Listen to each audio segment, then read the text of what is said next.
Hello everyone, this is Mohyuddin Khan and I'm a pre-final year undergrad at Aligarh Muslim University studying computer engineering. So this is the minor project that we have made. I made this project along with my project partner Muhammad Anas, who is also a pre-final year undergrad at the Aligarh Muslim University. So half of the project will be displayed by me and the other half will be displayed by Muhammad Anas. So let's start. So what our title, the title of our project is Pneumonia Detection Using Capsule Networks. There are many projects on the internet using CNNs and many other technologies to detect the pneumonia, but what we have done is we have taken the recently devised technology called the capsule networks by Geoffrey Hinton to recognize pneumonia from chest x-rays. So this is the introduction part. The project is used to recognize pneumonia from chest x-rays using capsule networks, and we're going to compare them with the traditional CNNs in terms of performance. So why do we need capsule networks? So the problem with the CNN is that it detects features in an images and then classify it. So let's look at this face on the left hand side. It has got all the essential features like eyes, nose, lips, and a face structure. So the CNN will classify and label it as a face. But when we go to the right face, look at it. It's not a face, but it has got all the features like eye, nose, lips, and a face structure. So what CNN will do is it will identify these features and label it as a face, but it is not. So capsule networks work a lot better and gives the correct prediction.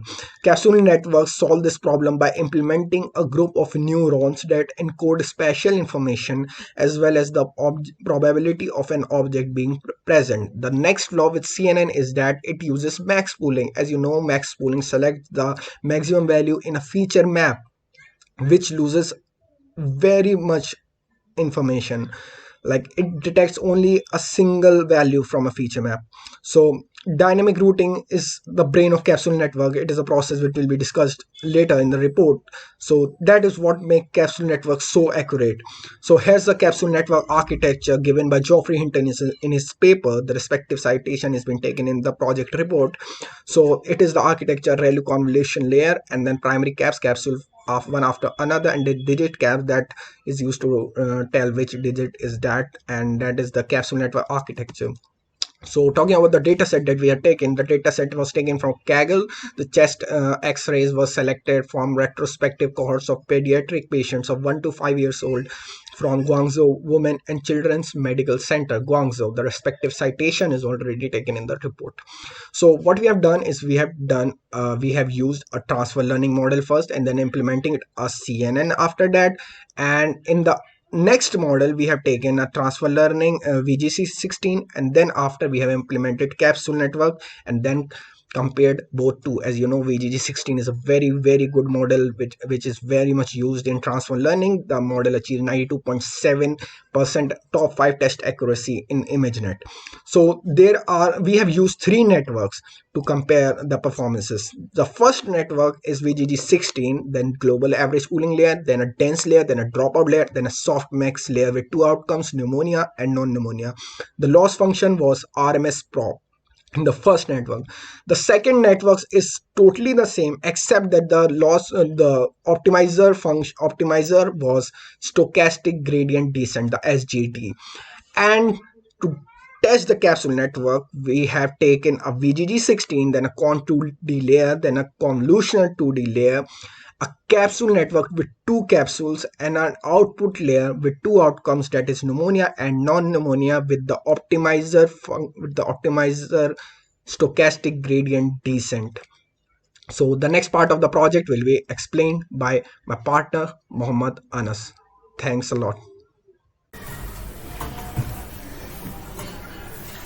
Hi, I'm Mohammad Anas and now I will continue. Here are the results with accuracies. For our first model we got 74% accuracy, for second model we got 84% accuracy, and finally for VG16 plus capsule network we got 88.94% accuracy. With the capsule network outperforming standard CNN in terms of accuracy and robustness, we concluded that capsule networks which are recently devised can be used as an alternative for CNNs in deep learning tasks including recognition and classification. Future work involves improving the capsule network architecture and making the model more robust and accurate. The above approach can also be used in different medical fields including brain tumor detection, COVID-19 detection, where we have a deficiency of dataset. Let me walk you through the code. Now we are on the Google Collaboratory.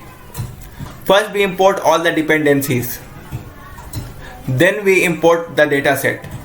Then we apply image augmentation to our dataset. We define some function for our model. Now we define the capsule class for our capsule network. This class contains all the implementation of the capsule network. Then we import the VGG16 model for our transfer learning. Then we come to our first network. Our first network involves VGG16 as our base model, a dense layer with 4096 neurons and a dropout layer with 0.5 dropout rate. The accuracy with our first model is 74.84%. Our second model involves VGG16 as our base model, but we have unfrozen some of its layers for fine tuning. The accuracy we got with this model was 84%. Now we are on the capsule network. The capsule network involves base model as VGG16. Then we apply a convolutional layer with 256 filters. Then we apply the capsule layer. The capsule layer involves two primary capsules. The accuracy with our capsule network was 88.94%. With the capsule network outperforming standard CNN in terms of accuracy and robustness, we concluded that we can use capsule network as an alternative to standard CNNs. Thank you.